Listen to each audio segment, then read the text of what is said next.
प्रिय विद्यार्थियों, शिक्षक साथियों, दोस्तों, सबका बहुत बहुत हार्दिक अभिनंदन। वर्तमान समय में हम सब लोगों के लिए यह बड़े सोचने व चिंता का विषय है कि कब ये जो महामारी है, पेंडेमिक है, इससे हमें छुटकारा मिलेगा। जितने मुंह है उतनी ही बातें इस रोग के विषय में, इस रोग के कारणों के विषय में व इसके इलाज के विषय में सुनने को मिलती है, देखने को मिलती है। सब अपने अपनी बुद्धि के हिसाब से अपने अपने तर्क प्रस्तुत कर रहे हैं। उनमें कहीं न कहीं सच्चाई भी है और कहीं न कहीं एक अफवाह भी है।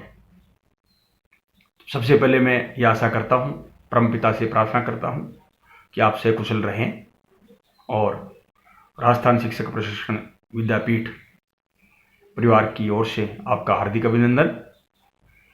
आज हम इसी विषय पर विचार करने जा रहे हैं कि हम रोग युक्त कैसे हो जाते हैं, हम रोगी कैसे हो जाते हैं, क्या कारण है जिनसे हमारे रोग घर कर लेते हैं।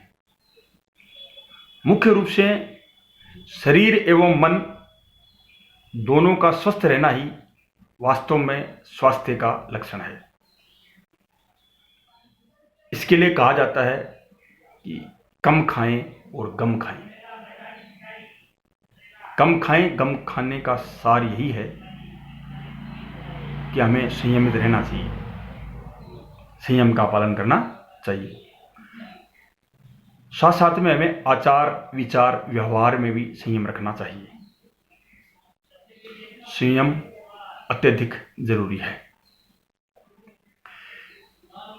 मित्रों, हम जानते हैं जीवन का परम लक्ष्य सुख एवं शांति की प्राप्ति करना होता है। जहां तक सुख है वो शरीर का विषय है, वो शांति है वो मन का विषय है। जहां संतुलित आहार करने से, अच्छा खाना खाने से सुख प्राप्त होता है, शरीर को सुख मिलता है, वहीं संतोषी वृत्ति रखने से, धैर्य रखने से, ठंडापन रखने से शांति प्राप्त होती है।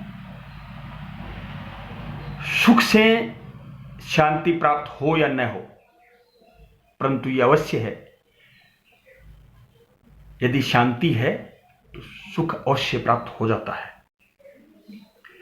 श्रीमद् भगवत गीता के दूसरे अध्याय के 66वें श्लोक में कहा गया है, अशांतस्य कुतः सुखम। अशांत को सुख कभी भी प्राप्त नहीं हो सकता है। नास्ति बुद्धिर्युक्तस्य न चायुक्तस्य भावना न च भावयतः शांति अशांतस्य कुतः सुखम। अर्थात अशांत व्यक्ति को कभी भी सुख प्राप्त नहीं हो सकता। प्रिय मित्रों, रोग का कारण विषाणु, जीवाणु, प्रदूषण, कुपोषण कुछ भी हो, परंतु इसके मूल में कहीं न कहीं मानसिक विकृति ही निहित रहती है। गलत चिंतन, बुरे विचार व भावनात्मक प्रतिक्रिया के कारण से भी रोगमुक्त होना प्रमुख कारण है। और जहां तक बात है रोगों को प्रस्फुटित करने का कार्य, गलत चिंतन, भावनात्मक अस्वस्थता, प्रतिक्रियाएं, यही प्रमुख कारण बनते हैं। तो दूसरा प्रमुख कारण है वो है हर्री वर्री एंड कर्री। इंसान भागे जा रहा है, इंसान के पास ठहरने का समय नहीं है, इंसान के पास आराम से शांति से बैठने का समय नहीं है। पता नहीं वह क्या कमाने जा रहा है। जब भी किसी व्यक्ति से शांति से बैठने की, बात करने की जब वार्ता करते हैं, मेरे पास समय नहीं है, मेरे पास टाइम नहीं है, मेरा वो कार्य रह गया है, मुझे वो करना है, वो ऐसे करना है, मेरे को वो करना है, भाग रहा है व्यक्ति, अंधाधुंध भाग रहा है, पता नहीं कहां तक दौड़ जाएगी ये। रुकता भी है, ठहरता भी है, भय भी लगता है उसको। वर्तमान परिस्थितियां बता रही है ना, भय भी लगता है। तो कहीं ना कहीं ये जो भागना, दौड़ना, हरी वर्री एंड कर्री। हरी का तात्पर्य हो गया हर काम में जल्दबाजी करना, बहुत जल्दी से करना, अनावश्यक जल्दबाजी करना, जो प्रकृति प्रदत्त जल्दबाजी नहीं है, जो जिस काम को जितने समय में करना चाहिए, जिस हिसाब से करना चाहिए, उसके बजाय बिना काम की जल्दबाजी, हरी वर्री, चिंता करना, अनावश्यक चिंता, ये ऐसे कैसे हो गया, ये ऐसे कैसे हो जाएगा, ये क्यों हो गया, ये है वो है, सोचता रहता है, एक्शन कोई होता नहीं है उसका, केवल सोचना सोचना सोचना। वर्री कर्री, कर्री का तात्पर्य है यहाँ पर असंतुलित भोजन करना, दबा के खा लेना। अपना ही पेट है, अपना ही माल है, पराया है नहीं। पराया तो कभी कभी मिलेगा, रोजाना अपना ही मिलेगा, और दबा करके खा लेता है व्यक्ति, असंतुलित तरीके से खा लेता है, जिसकी जरूरत नहीं है, ठूस ठूस करके भर लेता है। तो हरी वर्री एंड कर्री भी कहीं न कहीं रोग का प्रमुख कारण है। अगला जो प्रमुख कारण है, विश्राम न करना, आराम न करना। हमारे यहाँ पर कहावत है एक, समय से पढ़ना, समय से खेल, दोनों में हो अच्छा मेल। पढ़ना चाहिए, विद्यार्थियों को पढ़ना चाहिए, टाइम पर पढ़ना चाहिए। जो सिस्टम बना हुआ है उस सिस्टम से पढ़ना चाहिए, टाइम के अनुसार पढ़ना चाहिए। आपको जब भी समय मिलता है उसके हिसाब से पढ़ना चाहिए, और लेकिन साथ में आपको खेल भी खेलना चाहिए। दोनों में संतुलन बना करके आपको कार्य करते रहना चाहिए, संतुलन बनाना चाहिए। ऐसे होता है कि व्यक्ति पढ़ता है पढ़ता है पढ़ता है, दिमाग को इतना थका देता है कि शरीर है उसका साथ नहीं देता है, शरीर को ध्यान नहीं देता। वो पहला सुख निरोगी काया, यदि काया स्वस्थ है तो सब कुछ स्वस्थ रह जाएगा। तो जब व्यक्ति कार्य कर रहा है, मानसिक कार्य कर रहा होता है, यदि रेस्ट नहीं करता है, विश्राम नहीं करता है, अवश्य रोगी हो जाएगा। दूसरी जो बात आ रही है, यदि व्यक्ति शारीरिक कार्य कर रहा है और शारीरिक कार्य करने के बाद में विश्राम नहीं करता है, बीमार हो जाएगा पक्का। तो कहा गया हमारे यहाँ पर कहावत जो, समय से पढ़ना, समय से खेल, दोनों में हो अच्छा मेल। दोनों में समन्वय बना करके रखें, टाइम से पढ़ें, टाइम से खेलें, और जितनी जरूरत है उतनी मेहनत करो। हमारे यहाँ बच्चों को कहा जाता है कि बच्चे मेहनत कर, बच्चा कोई मेहनत कर रहा है तो उसको कहते हैं अरे बच्चा खेला भी किया कर थोड़ा बहुत। तो घर वाले या कोई लोग हैं वो कहते हैं अरे खेलता रहेगा, बहुत समय है, खेल लेगा आगे, है ना, जो जीवन के अंदर अभी रेस्ट करने की क्या जरूरत है, जवानी में कर लेगा रेस्ट, है ना, बचपन में तो यूं ही घूमते हैं, यूं ही मतलब इसी हिसाब से करते हैं, प्रतिक्रिया लोग कर देते हैं। जवानी आती है तो लोग इस प्रकार से करने लग जाते हैं, अरे करने दो इसको, मेहनत खूब करने दो, खूब परिश्रम करने दो, इसको रेस्ट की जरूरत कहाँ है, अभी तो जवान है, इसके क्या बिगड़ता है इसका, बुढ़ापे में कर लेगा रेस्ट, रेस्ट ही रेस्ट है बुढ़ापे के अंदर, बुढ़ापे का इंतजार हो जाता है। बुढ़ापे में यूँ कह देते हैं कि अब क्या रेस्ट करना, मतलब अब तो वृद्ध है हम, तो वृद्धों का क्या घिसता है। तो कहने का भाव है व्यक्ति अपने हिसाब से अपनी उक्तियां बना लेता है, परंतु वास्तविक बात यही है प्रकृति चक्र के हिसाब से कि कार्य भी हमें उचित मात्रा में करना चाहिए और उसके अनुसार हमें विश्राम भी करते रहना चाहिए। इसके जो विपरीत बात है वो भी सही है कि श्रम नहीं करना, मेहनत नहीं करना, परिश्रम नहीं करना भी रोगों का कारण होती है। व्यक्ति कहते हैं बैठा बैठा खाता है, काम नहीं करता, कुछ भी नहीं करता है, बिना काम से, है ना, तो अब उसको क्या, न तो नींद आती है, न कोई कार्य कर पाता है, बिना काम की चिंताएं उसकी होती रहती हैं। तो इसके लिए जरूरी है कि नींद नहीं आएगी तो करेगा क्या, वो मादक पदार्थों का सेवन करने लग जाएगा, गोलियां खाने लग जाएगा नींद की, दवाइयां लेने लग जाएगा नींद की, तो ये मानसिक विकृति उत्पन्न हो जाएगी। और मानसिक विकृति पूरा शरीर, दिमाग, सब कुछ उसको एकदम से विकृत अवस्था में करके और व्यक्तित्व को विखंडित कर देगी। तो जरूरी है कि परिश्रम अत्यधिक करें, परंतु साथ में विश्राम भी करें। यह बहुत आवश्यक बात है। इसको हम सांख्य के हिसाब से मानिए या हम इसको वेदांत दर्शन के हिसाब से मानिए, हमारा जो शरीर है ये 3 गुणों से बना है। प्रकृति जो शरीर की है वो 3 गुणों से बनी हुई है, तम, रज और सत्व। व्यक्तियों जब हम यहाँ बात करते हैं, वास्तविक जानकारी भी नहीं होती है कि व्यक्ति के अंदर जो गुणों का चक्र है, तम, रज और सत्व का, वो चलते रहना चाहिए, चक्रण चलते रहना चाहिए। तम को जहां विश्राम की अवस्था कहते हैं और रज को कुछ कार्य करने के लिए प्रेरित करने वाली अवस्था कहते हैं, और वहीं सत्व को फ्लो कहते हैं, भाव कहते हैं, कार्य का होना कहते हैं। तो ये जो चीज है, ये तीनों चीजें होती हैं, तो इसको चलते रहना चाहिए, ये चक्र चलते रहना चाहिए। इसी से क्या, प्रकृति का सिस्टम चलता है, हमारा शरीर भी चलेगा, इसे हमारा दिमाग भी चलेगा। तो हमें खेल के साथ साथ में मेहनत भी करनी चाहिए और खेल के साथ साथ के अंदर हमें विश्राम भी करते रहना चाहिए, जिससे हम रोग से मुक्त हो सकते हैं, हम बच सकते हैं, और ऐसा न करना प्राय रोग का कारण होता है। आगे जो बात आती है कि सबसे बड़ा जो रोग का कारण है, भ्रम का रोग आजकल हो गया है। व्यक्ति क्या है, अपने वजूद के विषय में आशंकित हो गया है। सबसे बड़ा रोग यह है, जो मैं कौन हूं, मुझे जानते हो, तुम मुझे नहीं जानते मैं कौन हूं। तो ये जो बात आ रही है, ये वजूद की बात है। व्यक्ति अपने बारे में, अपने अस्तित्व के बारे में मिथ्या अभिमान पाल लेता है, अपने वजूद के बारे में गलत धारणा पाल लेता है। मैं उसका बेटा हूं, मैं उसकी पत्नी हूं, मैं उसका भाई हूं, मैं उसका पिता हूं। आप जानते नहीं मैं उसकी बहन हूं। तो ये जो बात आप जानते हैं, मेरे पास कितना पैसा है, आप पता है आप किससे बात कर रहे हो। तो ये वाली जो बात है, मिथ्या वजूद की बात, मिथ्या अभिमान की जो बात है, कहीं ना कहीं ये भी व्यक्ति के रोगों का कारण बनती है। ऐसा सोच करके व्यक्ति दूसरों को बहुत पीड़ित करता है, दूसरों को बहुत चोट पहुंचाने में लगा रहता है, और साथ साथ में खुद को भी गलत आइडेंटिटी, गलत पहचान का जो कष्ट है या पीड़ा है वो भोगता है। वो खुद भी वो पीड़ित होता है, परेशान होता है, रोगी, दूसरों को भी रोगी कर देता है, खुद भी रोगी हो जाता है। एक छोटी सी बात बताता हूं आपको। भेड़ का बच्चा फिल्म देख करके आ जाता है, तो उसमें शेर होता है, तो उसको शेर का भूमिका बहुत बढ़िया पसंद आती है, शेर का रोल की। वाह, इसके तो सब हुक्म मानते हैं, इसके तो सब आदेश मानते हैं, तो क्यों ना अपन भी शेर बन जाए, तो बड़ा ठट से अपना रुतबा रहेगा। वो शेर बन जाता है, वो शेर की खाल ओढ़ लेता है, शेर का ही मास्क लगा लेता है, और अपनी बालों की जो शैली है, हेयर स्टाइल है, वो भी शेर की सी बना लेता है। अब देखो, ऐसा करने के बाद में वो बड़ा परेशान रहने लग गया, बड़ा अनमना रहने लग गया, बड़ा पीड़ित सा रहने लग गया। तो उससे पूछा गया, अरे भाई इतना परेशान क्यों है, क्या कारण है, क्या समस्या है। तो बोले, भाई समस्या यह है कि मेरी पत्नी है ना, वो मुझे शेर नहीं मानती, मुझे शेर नहीं मानती। अरे भाई, शेर कैसे मानेगी, उसे पता है आप भेड़ के बच्चे हो, उसे पता है आपकी वास्तविकता का, आपने जो मिथ्या भ्रम पाल लिया है शेर होने का, यह आपके रोग की निशानी है, तो वो आपको मानेगी कैसे। तो इसी प्रकार से जैसे उस भेड़ के बच्चे की आइडेंटिटी को, गलत आइडेंटिटी को उसकी पत्नी ने भी नहीं पहचाना, तो संसार कैसे पहचानेगा।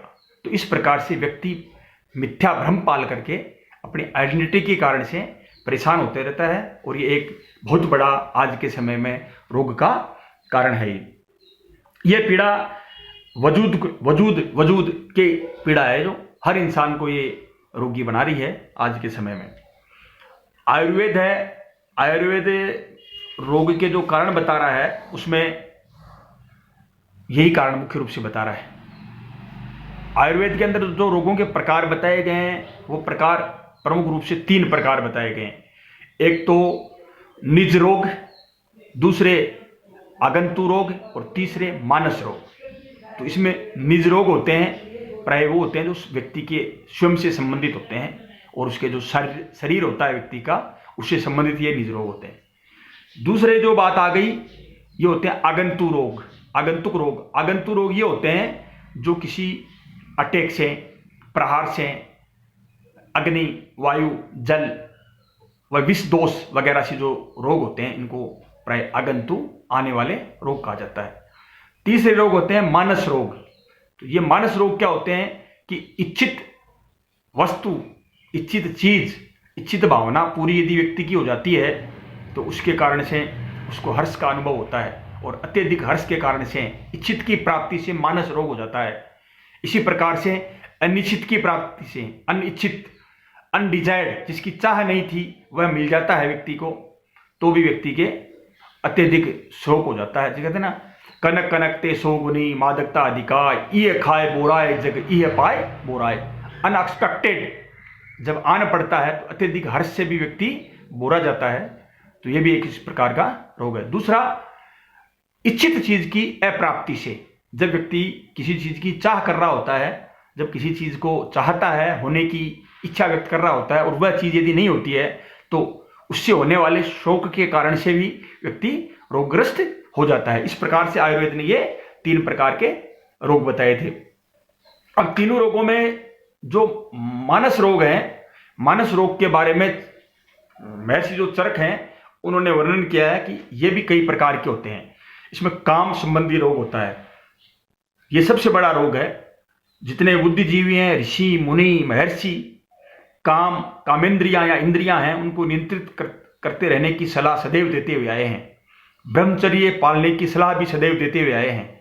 व्यक्ति की जो कामेंद्रियां हैं, व्यक्ति की जो इंद्रियां हैं, उनसे संबंधित जितने भी रोग हैं, उनके कारणों से जितने भी रोग होते हैं, वो सभी रोग काम रोग कहलाते हैं। यानी हम यदि इंद्रियों के दास हो जाते हैं और जैसे जैसे इंद्रियां चलाना चाहती हैं, चाहे वो उचित हो या अनुचित हो, उस हिसाब से हम चलने लगते हैं, तो इस प्रकार के जो रोग हैं वो काम रोग कहलाते हैं। आगे जो रोग है वो क्रोध भी एक प्रमुख रोग है। क्रोध क्यों होता है? जब हम दूसरे व्यक्ति का बुरा करना चाहते हो, जब हम दूसरे व्यक्ति का अहित करना चाहते हो, तो दूसरे व्यक्ति के अहित करने की जिसमें प्रवृत्ति है, उसके कारण से क्रोध उत्पन्न होता है, जो कि एक बहुत बड़ा रोग होता है। आगे होता है एक मान। अपने गुणों की तो बढ़ा चढ़ा करके प्रशंसा करना, अपने गुणों को अधिक आंकना और दूसरे को बिल्कुल महत्व नहीं देना, अपने आप का एक मान रोग है। संसार में जो हूं वो मैं ही हूं, मेरे जैसा कोई भी नहीं है, बढ़िया बात है, और दूसरा कुछ भी नहीं है। तो इस प्रकार का जो रोग है उसको मान रोग कहा जाता है। आयुर्वेद में चरक ने इन्हें वर्णित किया है। आगे होता है चिंता। चिंता एक अजीब रोग है। किसी भी बात के होने न होने या कुछ ऐसा होने के कारण से व्यक्ति आशंकित रहता है और वो चिंतित होता है, और चिंता एक प्रमुख रोग होती है। आगे होता है भय। कोई भी चीज होती है, कोई भी काम होता है, उससे आपत्ति होना या उससे व्यक्ति का अनजाने और उससे कि ये अनिष्ट की आशंका व्यक्त करते रहना एक भय होता है। इससे व्यक्ति अंदर ही अंदर रोगी हो जाता है। एक होता है हर्ष। जब व्यक्ति को कुछ मिल जाता है तो उससे वह हर्षित हो जाता है, उससे व्यक्ति बहुत प्रसन्न हो जाता है, खुश हो जाता है, और उसके खुश के कारण से और अति खुशी के कारण से उसकी क्या है, रोग हो ही जाता है। एक होता है कि जिस व्यक्ति के बारे में हम चाहते हैं कि जिसका हम बुरा चाहते हैं, उस बुरा चाहने वाले व्यक्ति की हानि होती है, उसका नुकसान हो जाता है, उसको पीड़ा पहुंचती है, तो भी हमें ये हर्ष संबंधी जो रोग है वो हो जाता है। तो आयुर्वेद में ये जो कारण है, ये जो ऊपर बताए हैं मैंने अभी, ये रोग बताए हैं, ये सभी रोग होते हैं। अब जो बात आ रही है कि ये रोग किस कारण से होते हैं, चर्चा करेंगे। ये जो तीसरे प्रकार के रोग बताए थे, ये होते हैं मानस रोग। ये मानस रोग होने के प्रमुख कारण क्या हैं? तो आयुर्वेद में इनके मानस रोगों का होने का कारण बताया प्रज्ञापराध। प्रज्ञापराध किसे कहा जाता है? कि व्यक्ति चाहते हुए भी, प्रज्ञा का मतलब बुद्धि है, हम सब लोग जानते हैं कि बुद्धि होने पर भी, पता होने पर भी, बुद्धि के कारण से जो अपराध किए जाते हैं उन्हें प्रज्ञापराध कहा जाता है। यानी बुद्धि जनित जो भी क्राइम है, अपराध हैं, बौद्धिक क्राइम है, वो सब प्रज्ञा अपराध कहलाएंगे। आप जानते हैं प्रिय मित्रों, वर्तमान समय में जो कोरोना महामारी है संपूर्ण विश्व में फैली हुई है। इससे पहले स्वाइन फ्लू था, बर्ड फ्लू था। तो ये जो बीमारियां आई हैं, चमगादड़ से आई हैं या किसी वायरस से आई हैं, किन्हीं कारणों से आई हैं, लेकिन हम जहां देखते हैं तो इसमें मुख्य कारण है वो प्रज्ञा अपराध ही है। व्यक्ति ने अनैतिक कार्य किए, व्यक्ति के अनैतिक कार्य करने की सीमा है वो नहीं रही, करते जा रहा था वो, विश्व विजयी होने के कारण से, चक्रवर्ती होने की लालसा के कारण से, अत्यधिक बुद्धिमान होने के कारण से, प्रकृति के सिद्धांतों को चुनौती देता हुआ जा रहा था व्यक्ति, बनाए जा रहा था विभिन्न प्रकार के जीवाणु, विषाणु या खतरनाक हथियार व्यक्ति के मन में आ रही थी। उन चीजों का खान पान कर रहा था, जिन चीजों को संरक्षित करने का, जिनकी पूजा करने का कार्य व्यक्ति का था, उन चीजों को लुप्त करने का, उनको मारने का, उनकी हत्या करने का, खाने का जो कार्य है वो व्यक्ति करता हुआ आ रहा था। तो जानबूझ करके बुद्धि के कारण से जो व्यक्ति इस प्रकार के अपराध कर रहा था वो सब प्रज्ञा अपराध थे। अब जो रोग फैल रहे हैं, कोरोना पूरी संसार है उससे भयग्रस्त है, आक्रांत है, पीड़ित है, घरों में कैद हो गए हैं। जहां व्यक्ति को बोलने का समय नहीं था, व्यक्ति को बातचीत करने का समय नहीं था, आज घर में बैठा हुआ है। तो जो रोग है उनका प्रमुख कारण साथियों प्रज्ञा अपराध भी है। प्रज्ञा यानी बुद्धि, बुद्धि को प्रमुख रूप से 3 प्रकार बताए गए हैं कि 3 प्रकार की प्राय बुद्धि होती है और इसके कारण से व्यक्ति अपराध करने लगता है और इसके कारण से ही रोग होने लगता है। बुद्धि भ्रष्ट होने के कारण से भ्रंश, अब भ्रष्ट हो गई बुद्धि और भ्रष्टता के कारण से व्यक्ति इस प्रकार के कार्य करने लग जाता है। बुद्धि के जो 3 प्रकार बताए हैं वो बताए हैं कि धी, धृति और स्मृति। इन 3 के अंदर 3 के कारण से जो रोग है वो उत्पन्न होते हैं। 3 प्रकार की प्रज्ञापराध व्यक्ति करता है। धी के भ्रष्ट होने पर व्यक्ति है वो उल्टे काम करता है, सब काम उल्टे उल्टे करता है, उल्टा लगता है उसको नित्य में अनित्य दिखाई देता है, नित्य में नित्य दिखाई देता है, हित में अहित दिखाई देता है और अहित में हित दिखाई देता है। सारे काम उल्टे उल्टे वो करता रहता है। जब व्यक्ति की धी भ्रष्ट हो जाती है तब व्यक्ति है 2 प्रकार से उसके ऊपर प्रभाव पड़ता है। तो हेलुसिनेशन होता है उसके साथ में और एक इल्यूजन होता है। हेलुसिनेशन का मतलब होता है कि जो चीज है ही नहीं, जो चीज एक दुस्वप्न जिसको लगता है, उसको लगता है जो सुगंध नहीं है उसका अनुभव होता है, जो चीज है नहीं वो उसको दिखाई देने लग जाती है, जो चीज आवाज है ही नहीं, जो साउंड नहीं है वो उसको सुनाई देने लग जाती है। तो इस प्रकार की जो स्थिति उसकी आती है, हेलुसिनेशन इसको कहा जाता है। दुस्वप्न का शिकार हो जाता है वो, एक रोगी हो जाता है वो। दूसरा, इसमें धी भ्रष्ट होने पर व्यक्ति के इल्यूजन होता है, भ्रम, निराधार या गलत धारणा व्यक्ति पाल लेता है और गलत विचार को ग्रहण कर लेता है। तो धी भ्रष्ट होना भी वर्तमान समय में रोगों का प्रमुख कारण है। जो दूसरा प्रमुख कारण है वो धृति भ्रंश। धृति भ्रष्ट होने का कारण है रोग हो जाना। ये होती कैसे है? व्यक्ति को सब पता है, व्यक्ति जानबूझकर जो गलत काम करता है, पता होते होते व्यक्ति जो काम करता है, तो इसको कहते हैं धृति भ्रष्ट हो गई है इसकी। व्यक्ति को पता है शराब पीना बहुत खराब है, लीवर खराब हो जाएगा, इसका हमारे शरीर पर बहुत बड़ा प्रभाव पड़ेगा, लेकिन जानते हुए भी व्यक्ति क्या है, धृति भ्रष्ट होने के कारण से शराबी बन जाता है, शराब पीता रहता है। इसी प्रकार से व्यक्ति को पता है सिगरेट पीना गलत है, फेफड़े खराब हो जाएंगे, श्वास की बीमारी हो जाएगी, फेफड़ों का संक्रमण हो जाएगा, अन्य रोग भी हो जाएंगे, बुद्धि अपनी वो भी रोग उत्पन्न करती है, हमें पता ही है। तो इस प्रकार से जब भ्रष्ट हो जाएगा व्यक्ति, इस प्रकार से जब जो धृति भ्रष्ट होती है, तो धृति भ्रष्ट होने के कारण से व्यक्ति रोग पाल लेता है और जानबूझकर भी जब पता शराब, सिगरेट, गलत चीजें उनका सेवन करना सही नहीं होता, लेकिन फिर भी उनका सेवन करता है। जो तीसरी बात है स्मृति का भ्रष्ट हो जाना। अब स्मृति का तात्पर्य होता है कि कोई चीज व्यक्ति के अनुभव में आ गई है, अनुभवजन्य ज्ञान का जीवन में यदि उपयोग नहीं करता है, अनुभवजन्य बात यदि व्यक्ति के सामने पुनः उपस्थिति यदि हो जाती है और वो उस समय उससे चूक जाता है या उसका सहयोग उसको नहीं मिलता है, तो इसको कहते हैं स्मृति भ्रष्ट हो जाना, भ्रंश हो जाना। इसमें क्या होता है कि व्यक्ति मोह से ग्रस्त हो जाता है और मोह से ग्रस्त होने के कारण से उसकी स्मृति भ्रष्ट हो जाती है और इसके कारण से वो गलत कार्य करने लग जाता है और ये जो मुख्य बात है रोग का कारण बन जाते हैं। कहा कि तेरी, यूं कहते हैं महाभारत का जो समय था उसके अंदर उनकी मति मारी गई थी, स्मृति है नाश हो, अनुचित बहुत सारी चीजें थी।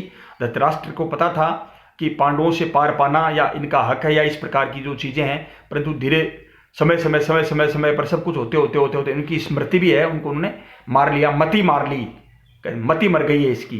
तो इस प्रकार से जो 3 कारण हैं वो रोगों के बताए गए हैं। तर्क के अनुसार जो तीनों कारण हैं ये प्रज्ञा अपराध के कारण से ये होते हैं। अब हम विचार करेंगे कि ये रोग हो रहे हैं, व्यक्ति को क्या करते रहना चाहिए, इन रोगों से बचाव के लिए ऐसा हमें क्या उपाय करने चाहिए कि हम इन रोगों का सामना नहीं कर सकें। जैसे पहले मैंने बताया, जो कारण बताए कि व्यक्ति को सुख, यदि व्यक्ति सुखी है, यदि व्यक्ति शांत है तो व्यक्ति सुखी भी है। तो व्यक्ति को शांत रहना चाहिए, मन को शांत करने का प्रयास करते रहना चाहिए। बिना काम की जो भावनाएं हैं उनको व्यक्ति को नहीं भड़काना चाहिए, व्यक्ति को न तो किसी का बुरा करना चाहिए, न किसी का प्रतिक्रिया में बुरी प्रतिक्रिया व्यक्ति को करनी चाहिए। जो आगे बात बताई है उस संतुलित भोजन की, संतुलित आहार करने की बात बताई गई है कि व्यक्ति को संतुलित आहार ग्रहण करना चाहिए। खाना पीना इस प्रकार का लेना चाहिए व्यक्ति को जिससे कि वो स्वस्थ रहे। आगे मैंने बताया कि खेलकूद शारीरिक क्रियाएं नियमित रूप से व्यक्ति को करती रहनी चाहिए, व्यायाम करते रहना चाहिए, चाहे किसी भी आयु का क्यों न हो। विद्यार्थियों के लिए, बालकों के लिए तो बहुत जरूरी है ही है। इसके अलावा जो बढ़ती उम्र के लोग हैं उनके लिए भी व्यायाम, एक्सरसाइज, प्राणायाम, योग ये बहुत ही जरूरी हैं। विभिन्न प्रकार की मुद्राएं बनानी चाहिए, हस्त मुद्राएं होती हैं उनको बनाना चाहिए, प्राणायाम करते रहना चाहिए, भ्रामरी करते रहना चाहिए, विभिन्न प्रकार के योगासन उनका उपयोग करते रहना चाहिए। व्यक्ति को चिंता नहीं हो, अनावश्यक चिंता नहीं करे, तो फालतू के विषयों में ध्यान नहीं लगाए, अपने आप को एकाग्र करने का प्रयास करे, ध्यान है वो खूब मात्रा में करे। आगे स्थित प्रज्ञता की भावना का विकास किया जाना चाहिए। स्थित प्रज्ञता का तात्पर्य था कि बिना काम के जो हानि, लाभ, सुख, दुख, जय पराजय है उनकी तरफ ज्यादा ध्यान नहीं देना चाहिए।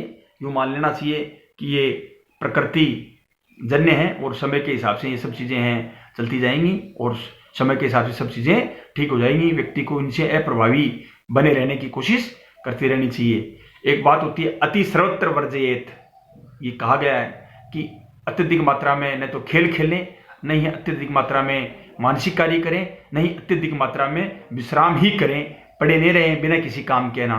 तो अति सर्वत्र वर्जयेत, बैलेंस करते रहना चाहिए। आहार विहार में भी संयम रखना चाहिए, पौष्टिक भोजन करना चाहिए, अत्यधिक मात्रा में बिना समय, कुसमय, गलत समय पर भोजन नहीं करना चाहिए।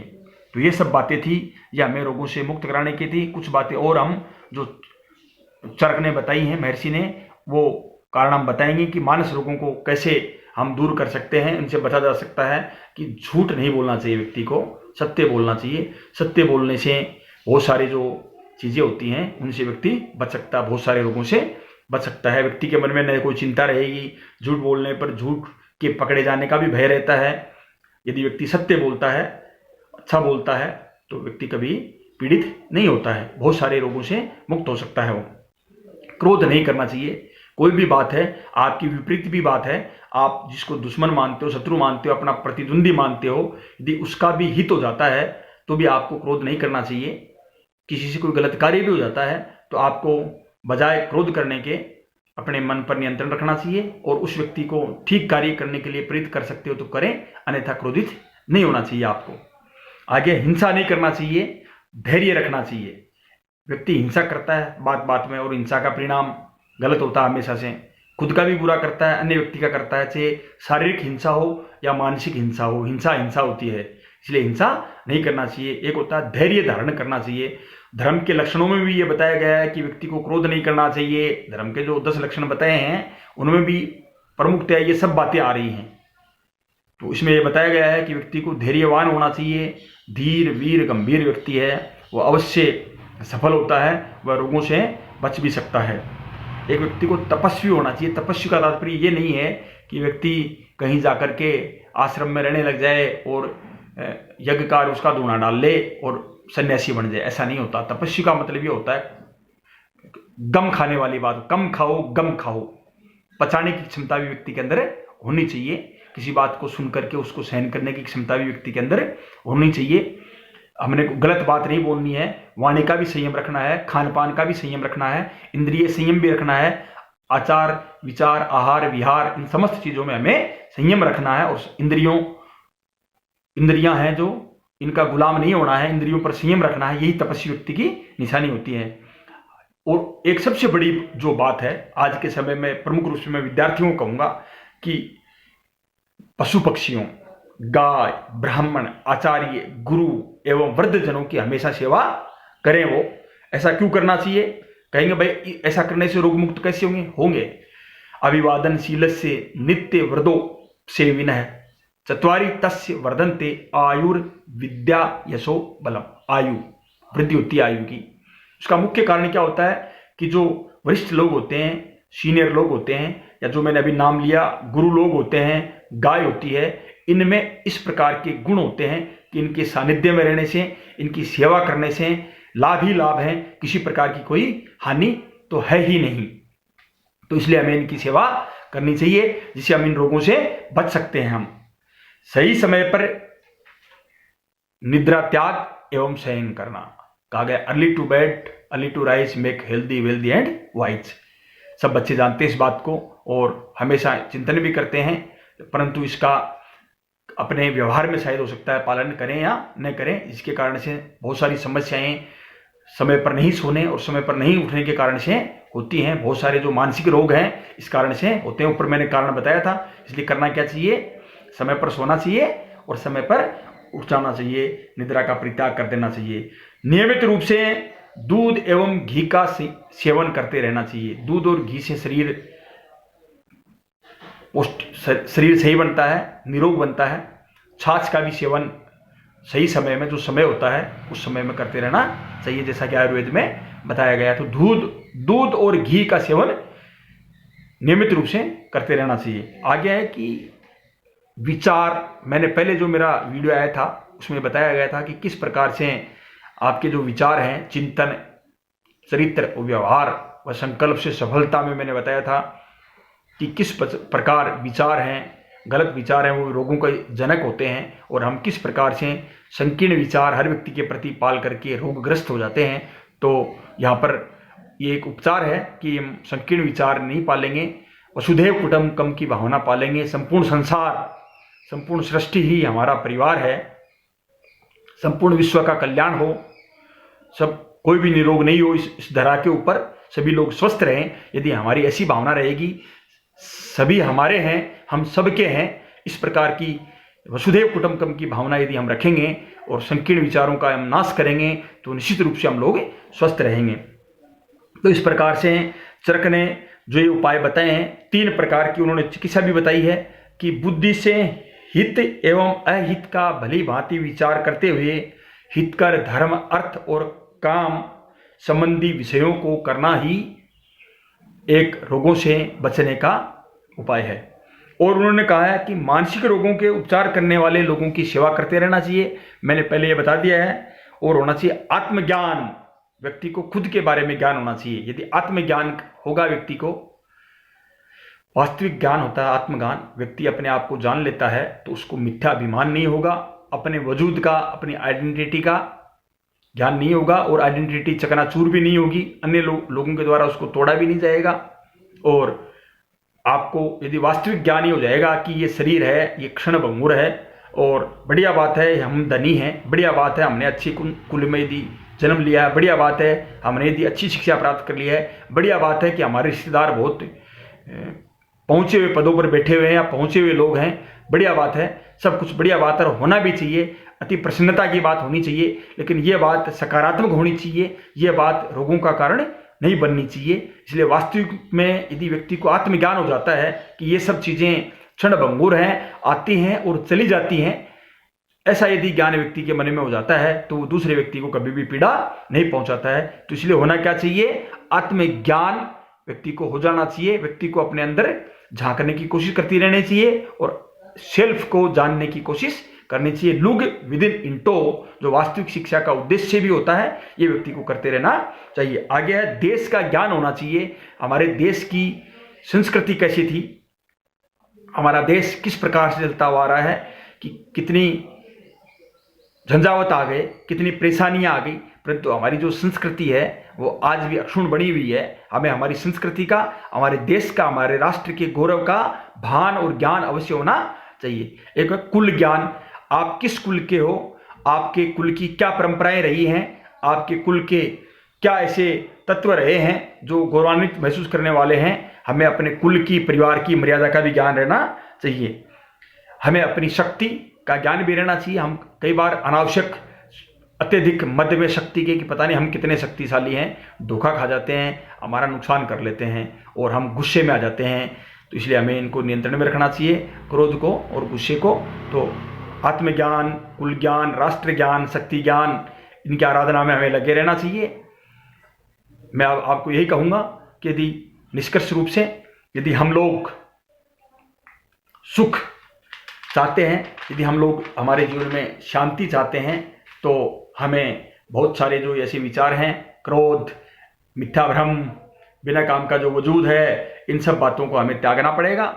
योग एवं आसन हैं, हम उनको नियमित रूप से करेंगे, प्राणायाम नियमित रूप से करेंगे। हम मन कर्म वचन से किसी भी व्यक्ति को कोई पीड़ा नहीं पहुंचाएंगे और वसुधैव कुटुंबकम की भावना के साथ में हम समस्त मानव जाति का कल्याण करेंगे और हमारी प्रज्ञा का उपयोग हम गलत कार्यों में नहीं करेंगे। हम ईश्वर से यह प्रार्थना करेंगे परम पिता से कि वह हमारी प्रज्ञा को, हमारी मति को, हमारी धृति को, हमारी बुद्धि को, हमारी स्मृति का भ्रष्ट नहीं करे और जिससे कि हम समस्त जगत है उसका कल्याण करने में अपना योगदान दे पाएंगे। पुनः मैं आशा करता हूं कि घर पर रहेंगे, स्वस्थ रहेंगे, सरकारी निर्देशों का पालन करेंगे। जय हिंद, जय भारत।